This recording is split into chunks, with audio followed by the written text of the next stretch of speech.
शराब खाते पीते हैं, अंडे मांस खाते पीते हैं, ये शुद्ध वस्तु है या अशुद्ध वस्तु है?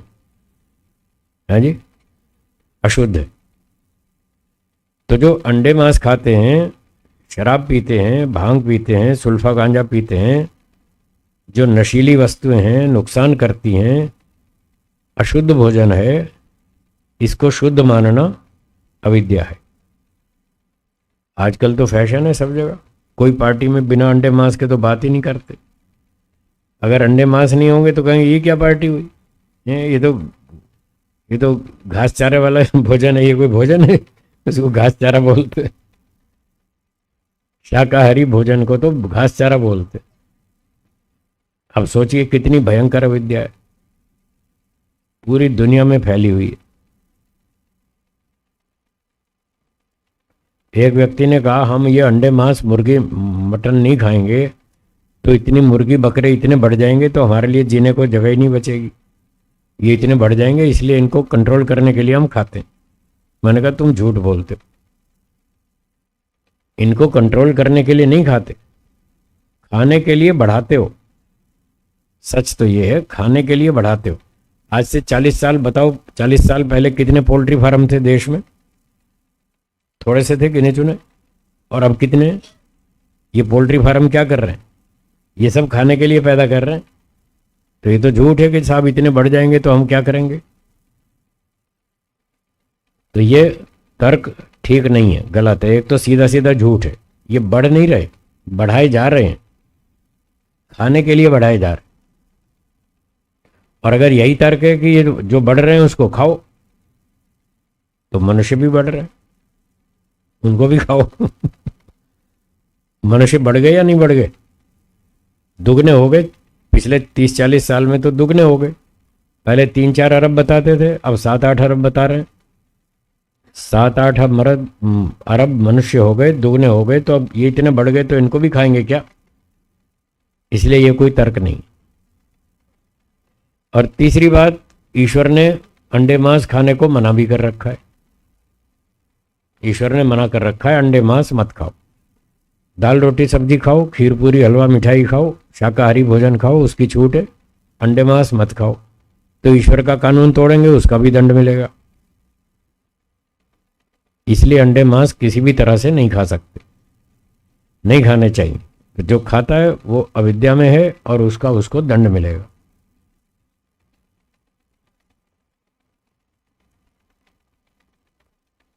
एक व्यक्ति सुबह दोपहर शाम तीनों टाइम शाकाहारी भोजन खाएगा, दाल रोटी सब्जी घी दूध मक्खन मलाई शाकाहारी भोजन खाएगा 80 साल तक, क्या वो ठीक ठाक स्वस्थ होकर जी सकता है या नहीं? जी सकता है। और एक व्यक्ति सुबह दोपहर शाम तीनों टाइम अंडे मांस खाएगा, सिर्फ अंडे मांस, दाल रोटी कुछ नहीं, क्या वो 80 साल तक स्वस्थ होकर जी लेगा? देखो, इसी से पता चल रहा है मनुष्य का भोजन मांसाहार नहीं है।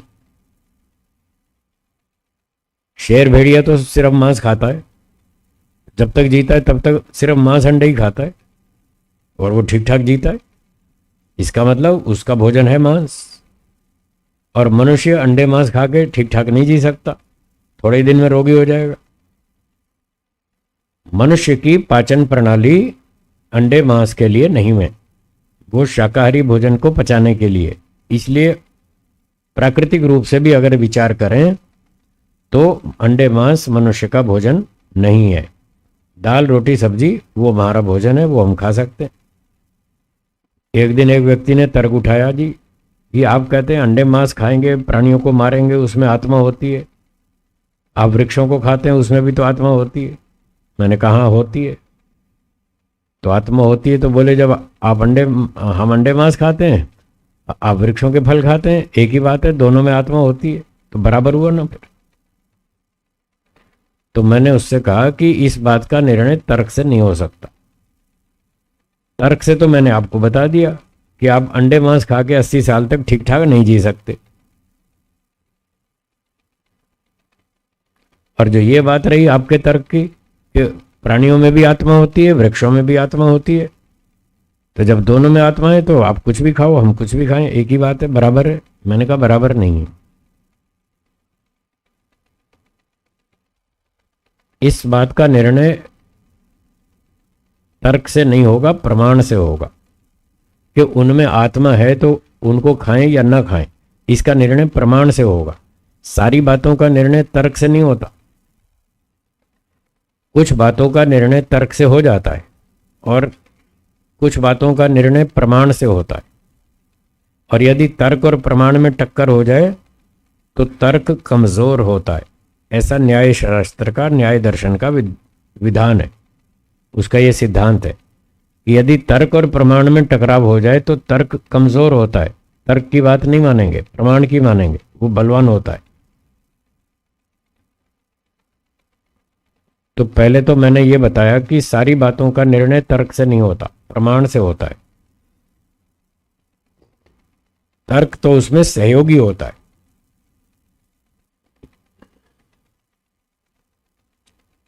तो वो भी थोड़ा सा अड़ियल था, उसने कहा नहीं नहीं, सब बातों का निर्णय तर्क से हो सकता है। मैंने कहा अच्छा, अगर तर्क से सब बातों का निर्णय हो सकता है तो ये बताइए आपका नाम क्या है? बोला महेश चंद्र। मैंने कहा तर्क से सिद्ध करो, आपका नाम महेश चंद्र है, बोलो।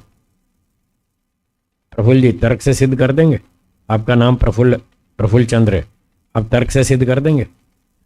जो अपना नाम तो सिद्ध नहीं कर पा रहे, इतनी मोटी बात है, आप अपना नाम तक सिद्ध नहीं कर पा रहे तर्क से, फिर कहते हैं सारी बातें तर्क से सिद्ध हो जाएंगी। कहां हो जाएंगी? आप अपना नाम भी तर्क से सिद्ध नहीं कर सकते, प्रमाण देना पड़ेगा। क्या प्रमाण देंगे? आप फोटो आईडी निकाल के दिखाएंगे, देखो ये मेरा आधार कार्ड है, ये मेरा ड्राइविंग लाइसेंस है, देखो इस पे मेरा फोटो भी है और मेरा नाम भी है, ये तो प्रमाण है, ये तर्क थोड़ी है, ये तो प्रमाण है। तो ये बात समझ में आई ना? अपना नाम भी आप तर्क से सिद्ध नहीं कर सकते। तो बहुत सारी बातें हैं जो तर्क से सिद्ध नहीं होती, प्रमाण से होती हैं। और तर्क वैसे भी कमजोर है। प्रमाण से तर्क अगर टकराव में हो तो तर्क फेल हो जाएगा, प्रमाण मान्य होगा। तो मैंने कहा हमारे पास तो प्रमाण है कि मनुष्य का भोजन शाकाहारी है, हमारे पास तो प्रमाण है। आप कोरा तर्क दे रहे हैं, वो तर्क भी गलत है। बोले क्या प्रमाण है? मैंने कहा प्रमाण ये है, वेदों में लिखा है, ईश्वर ने बताया कि आप शाकाहारी भोजन खाओ। वेदों में लिखा है गोधूमाश्च यवाश्च तिलाश्च माशाश्च प्रियंगवश्च में यज्ञेन कल्पन्ताम। गेहूं खाओ, चना खाओ, ज्वार खाओ, बाजरी खाओ, दाल खाओ, रोटी खाओ, सब्जी खाओ, घी, दूध, मक्खन, मलाई सब खाओ। वेदों में लिखा है, भगवान ने छूट दी है। वेद ईश्वर का संदेश है।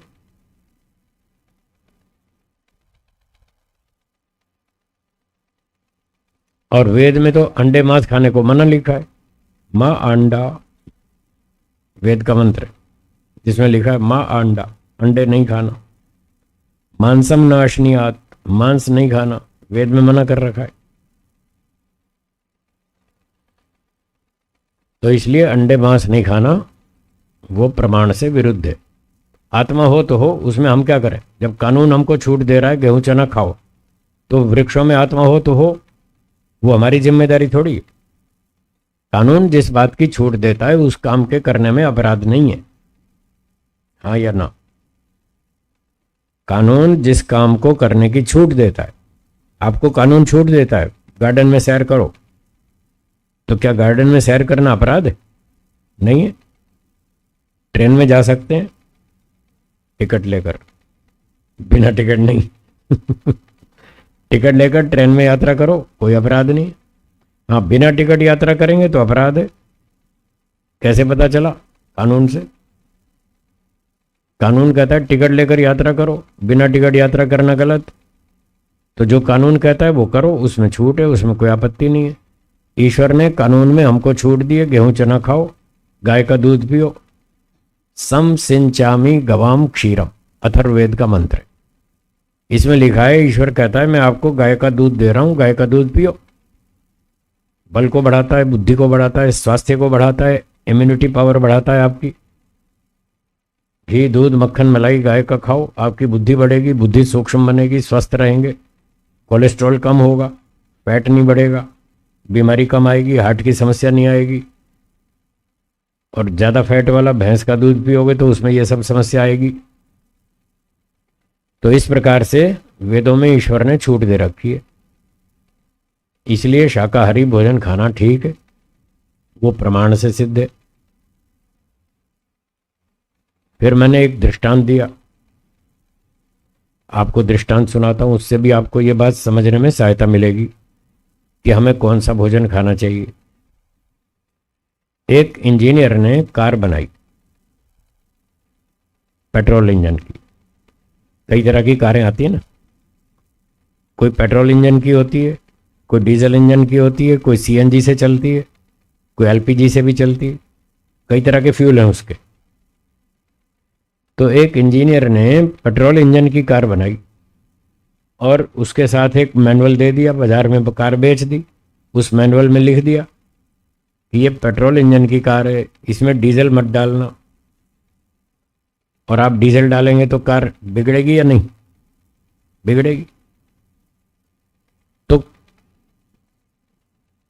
कार में कौन सा फ्यूल डाला जाए, इस बात का निर्णय खरीदार करेगा, ग्राहक, या इंजीनियर करेगा?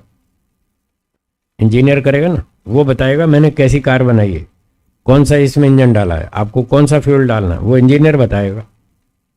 तो ये भी तो एक कार है, इसका भी एक इंजन है, इसमें कौन सा फ्यूल डालना वो इसका इंजीनियर बताएगा। इसका इंजीनियर कौन है? ईश्वर है। ईश्वर ने ये कार बनाई है और उसमें इंजन फिट किया है, और वो कहता है इसमें शाकाहारी भोजन डालना, ये इसका फ्यूल है, अंडे मांस मत डालना। अंडे मांस डालोगे तो इसका अर्थ है पेट्रोल इंजन की कार में आप डीजल डाल रहे, और डीजल डालोगे तो बिगड़ेगी, इसलिए अंडे मांस खा के आदमी रोगी होता है, और शाकाहारी भोजन ठीक संयम से खाए तो स्वस्थ रहता है। तो ये बात चलो प्रासंगिक रूप से बता दी कि अंडे मांस खाना गलत है और शाकाहारी भोजन खाना ठीक है, पर ये जो अंडे मांस खा जा रहे हैं ये सब अविद्या है, ये अशुद्ध वस्तुओं को शुद्ध वस्तु मान के खा रहे हैं।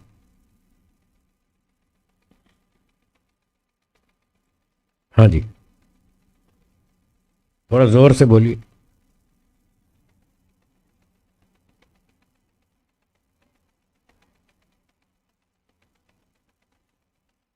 क्या कह रहे?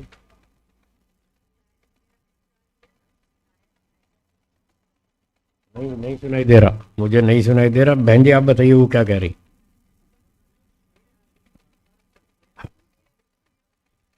अच्छा, आप पूछ रहे हैं शेर मांस खाते हैं तो उनके लिए मांसाहार की छूट क्यों दी? वो इसलिए दी कि जंगल में जो ज़ेब्रा मर जाएगा, कोई और हिरण मर जाएगा, उसकी लाश सड़ेगी या नहीं सड़ेगी, उसकी सफाई कौन करेगा? उसके लिए कोई आप सरकार तो सफाई कर्मचारी भेजती नहीं, तो भगवान ने ये सफाई कर्मचारी बना रखे हैं शेर भेड़िए, तुम खा जाओ इनको, साफ सफाई करो, नहीं तो बीमारी फैलेगी। ठीक है, शेर भेड़िए जो बनाए मांसाहारी प्राणी, वो इसलिए बनाए ईश्वर ने कि जंगल में जो प्राणी मरेंगे तो उनकी सफाई कौन करेगा, उनका निपटारा कौन करेगा, इसलिए ऐसे प्राणी बना दिए, वो उनको खा पी के निपटा देते हैं, बीमारी फैलने से बचाते हैं, इसलिए बनाए। भले जीवात्मा ये व्यवस्था उसकी है, ये तो काम उसका है ना, किसको कैसे क्या खिलाना क्या नहीं खिलाना। वेद में लिखा है अहम विभजामि भोजनम, मैं बताऊंगा किसको क्या खाना है, सबके भोजन का डिसीजन मैं करूंगा। गाय को बताया तुम्हें घास खाना, तुम घास चारा खाओ। शेर को बताया तुम मांस खाओ। मनुष्य को बताया दाल रोटी खाओ, खीर पूरी खाओ, हलवा मिठाई खाओ। अरे 250 आइटम है शाकाहारी खाने की, फिर भी अंडे मांस में मुंह मार रहे। ये 250 आइटम कम है क्या? 250 से भी ज्यादा आइटम है शाकाहारी खाने की। South Indian, north Indian, Punjabi, Bengali, Gujarati, Marathi, आपसे ज्यादा वैरायटी तो मैं खाता हूं। आप तो कम खाते हैं, आपसे ज्यादा मैं खाता हूं। साउथ में जाता हूं तो साउथ इंडियन, नॉर्थ में जाता हूं तो पंजाबी नॉर्थ इंडियन, उड़ीसा में जाता हूं तो दाल माँ, वहां उड़ीसा की मिलती है खाने को, बंगाल में जाते हैं तो बंगाली आइटम। कितनी 250 आइटम है खाने की, कोई कम है क्या? बदल बदल के खाते रहो, साल भर बाद नंबर आएगा। तो भगवान ने शाकाहारी भोजन बहुत बनाया, बहुत खाओ, बहुत वैरायटी है। अंडे मांस नहीं खाना चाहिए, वो शेर भेड़ियों के लिए। वो ईश्वर ने निर्धारित किया है कि मनुष्य क्या खाएगा, गाय क्या खाएगी, कुत्ता। अच्छा, कई प्राणी ऐसे बनाए जो दोनों चीज खाते हैं। कुत्ता शाकाहारी भी खाता है और मांसाहारी भी खाता है। बिल्ली भी ऐसी है, वो मनुष्य के पास में रहते हैं, मनुष्य के पास रहते हैं, कुछ शाकाहारी भोजन भी खा लेते हैं, और घर में चूहे बढ़ जाएं तो बिल्ली उसको सफाई करती है। हाँ या ना? तो ये भगवान की रचना है, उसकी कर्मफल व्यवस्था है। किसको क्या खाना है उसने निर्णय कर रखा है, तो जो उसने निर्णय कर रखा है उस हिसाब से चलो। वो इंजीनियर है, वो डिसाइड करेगा इस कार में कौन सा फ्यूल डालना। ठीक है,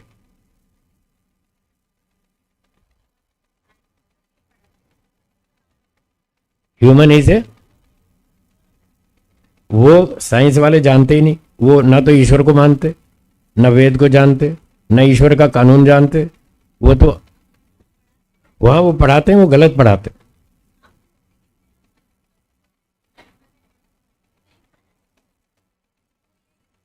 उनको ये बताइए, सिलेबस में तो लिखा है कि दोनों खाओ, पर वास्तव में दोनों खाना ठीक नहीं है।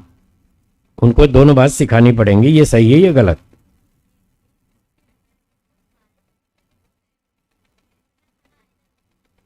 अब मैं बताता हूं कहां से आएगा। आप कहते हैं सारे लोग वेजिटेरियन हो जाएंगे तो इतना भोजन कहां से आएगा। मेरा उत्तर यह है कि भारत में और सारी दुनिया में लाखों हेक्टेयर जमीन ऐसी है जिस पर तंबाकू उगाते हैं, जिस पर भांग उगाते हैं। उस सारी जमीन पे तंबाकू नहीं उगाएंगे, उस पर गेहूं चना उगाएंगे, खाना खूब मिलेगा, कोई कमी नहीं है। ये तो बहानेबाजी है, खाना कहां से आएगा। जनसंख्या कंट्रोल रखो ना, जितने को खिला सकते हो उतने पैदा करो, संख्या बढ़ाते क्यों हो। आज से 40 साल पहले 3-4 अरब संख्या थी, तब सबको खाना मिलता था। अब आपने संख्या डबल बढ़ा दी तो अब कहां से लाएंगे, फिर दिक्कत तो आएगी ना। उस समस्या के कारण आप खुद हैं। आप संख्या को कंट्रोल रखो। आप घर में जितने बच्चे पाल सकते हैं उतने ही तो पैदा करते हैं, उतने पैदा करो जितने पाल सकते हैं। अब जितने पाल नहीं सकते उतने पैदा क्यों कर रहे हो, फिर गलती तो आपकी है। तो धरती पे जितने लोगों को खाना खिला सकते हैं उतने ही संख्या रखें, अधिक न रखें। चाइना में बढ़ गई थी संख्या, तो चीन की सरकार ने कानून बना दिया 2 बच्चे पैदा नहीं करना, 1 ही करना। 2 करोगे तो दंड मिलेगा। देखो लोग ठीक हो गए। तो कंट्रोल करना हमारे हाथ में है, कंट्रोल रखो संख्या को तो सब ठीक हो जाएगा। तो संख्या कंट्रोल रखें, ये एक उपाय। और दूसरा, जितनी जमीन पर ये तंबाकू आदि बेकार की चीजें पैदा करते हैं उसको बदल करके उसमें अनाज पैदा करो तो खूब खाने को मिलेगा, कोई कमी नहीं है। मैं बहुत तंबाकू खाते हैं, हाँ, ऐसी और कितनी सारी अफीम भांग कितनी सारी चीजें। उस सारी जमीन पे अनाज पैदा करो, कोई कमी नहीं रहेगी, खूब अनाज मिलेगा। और संख्या कंट्रोल रखो तो कोई समस्या ही नहीं है, सब समाधान हो जाएगा। समाधान सब हैं, लोग करना नहीं चाहते। समस्या ये है, समस्या का समाधान करना नहीं चाहते। हट है, अभिमान है। नहीं साहब हम ठीक है, प्रमाण कुछ है नहीं, तर्क कुछ है नहीं, नहीं हम ठीक है, ये तो फालतू का हट है। तो हट कोई समाधान नहीं होता, सत्य को स्वीकार करना यही समाधान होता। इसलिए बुद्धिमत्ता इसी बात में, प्रमाण से तर्क से विचार करें, प्रमाण तर्क से काम करें, सत्य को स्वीकार करें, सारी समस्याएं हल हो सकती हैं। ईश्वर ने संसार बनाया, क्या ईश्वर को मालूम नहीं था कि आगे क्या क्या समस्याएं आ सकती हैं? हाँ जी, मालूम था ना। तो उसने जब सृष्टि बनाई, प्राणी बनाए, तो उसको पता था कि आगे क्या क्या घोटाले होंगे, क्या क्या समस्याएं पैदा होंगी। वो सारे समाधान वेद में पहले ही बता रखे। जितनी समस्याएं उत्पन्न हो सकती हैं सबके समाधान वेदों में हैं। अब लोगों ने वेद पढ़ना छोड़ दिया, पढ़ना ही छोड़ दिया, तो क्या समाधान मिलेगा? वेदों को पढ़ो, सारे समाधान है। ये जो समाधान बता रहा हूं ये वेदों के समाधान है। संख्या को कंट्रोल में रखो, शाकाहारी भोजन खाओ, अंडे मांस मत खाओ, नशीली चीजें पैदा मत करो, वहां अनाज पैदा करो। ये सब वेदों का समाधान पहले से बता रखा है ईश्वर ने। ठीक है।